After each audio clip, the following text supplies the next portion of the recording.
Good day, Nigeria. And the Senate just made a move today that has everyone talking.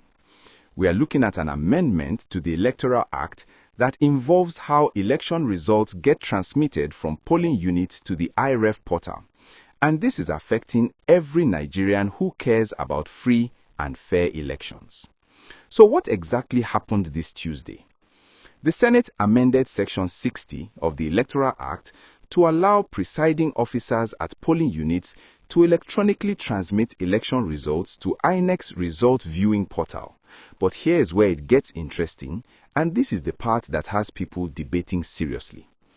According to Senate President Godswill Akpabio, during today's emergency plenary session, presiding officers will now electronically transmit results from each polling unit to the IREF portal after Form EC-8A has been signed and stamped by the presiding officer and countersigned by candidates or polling agents where they are available at the polling units.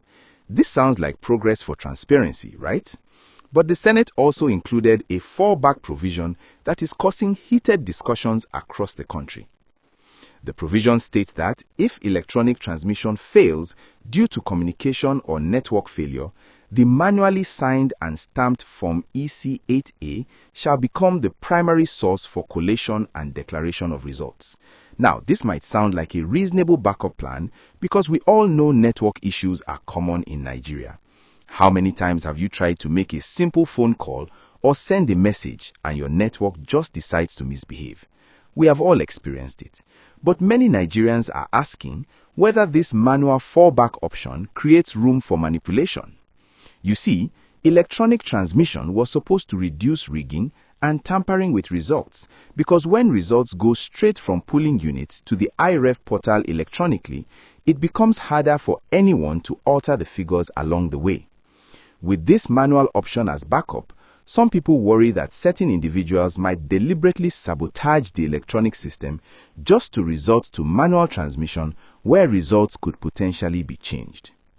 What makes this story even more interesting is that this amendment comes after days of controversy.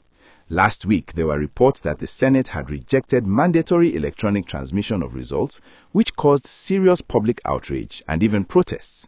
Opposition figures and civil society groups were unhappy, saying the lawmakers were trying to weaken electoral transparency.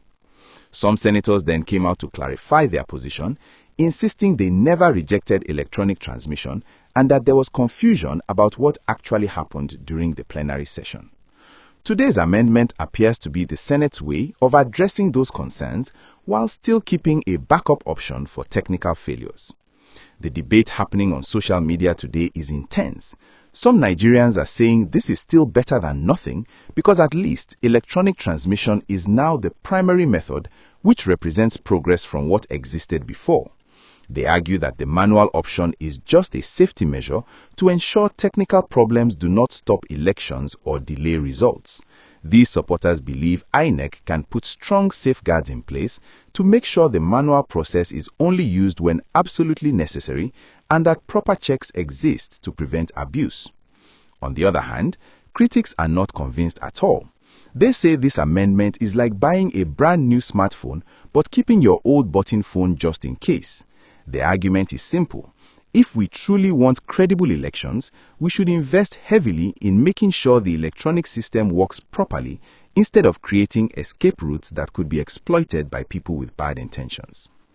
If you are finding this breakdown helpful and want to stay updated on important national issues that affect your future as a Nigerian, please take a moment to subscribe to this channel and turn on that notification bell so you never miss when we discuss the stories that matter to you. What makes this amendment particularly significant is the timing. We have elections coming up, and Nigerians are more politically aware than ever before, demanding transparency and accountability from their leaders. The IREF portal was created to allow citizens to view election results in real time as they come in from polling units across the country, which increases transparency and lets ordinary people verify results independently rather than just waiting for official announcements. When it works properly, it is actually a powerful tool that puts democratic power back in the hands of regular Nigerians. Senate President Akpabio announced today that a conference committee has been set up to harmonize this bill with the version passed by the House of Representatives, and he expects this process to be completed within days or a week, with the president expected to sign the amended Electoral Act into law this February. This means we are looking at changes that will directly impact how future elections are conducted in Nigeria. The big question on everyone's mind is whether this amendment truly serves democracy or whether it opens doors that should remain firmly closed. Many Nigerians remember the 2023 general elections and the disputes that followed, including cases that went all the way to the Supreme Court, where arguments were made about whether electronically transmitted results had proper legal backing. So, here's what I want to know from you watching this video right now. Do you believe this manual fallback option is a necessary safety measure to protect against technical failures, or do you see it as a dangerous loophole that could be exploited for electoral manipulation? Are you confident that INEC has the capacity and the integrity to implement this amendment in a way that truly protects our democracy? Or do you think stronger provisions are needed to close gaps that might be misused? Drop your thoughts in the comment section below because this conversation affects all of us and your voice matters in shaping the future of our electoral system. Let us keep this discussion going because at the end of the day, these are our elections, our democracy, and our collective future as a nation.